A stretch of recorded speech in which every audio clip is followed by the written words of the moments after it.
অকাল বৃষ্টিতে নাজেহাল অবস্থা আলু চাষিদের। অধিক ফলনের পাশাপাশি প্রাকৃতিক বিপর্যয়ে মাথায় হাত তাদের। ভোট ঘোষণা হতেই প্রার্থী তালিকা ঘোষণা করেছে বামফ্রন্ট। তুফানগঞ্জ ও নাটাবাড়ি কেন্দ্রে প্রচার শুরু করেছে সিপিএম প্রার্থীরা।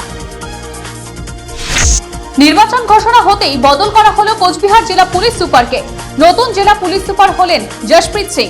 এতদিন এই দায়িত্বে ছিলেন সন্দীপ কাররা।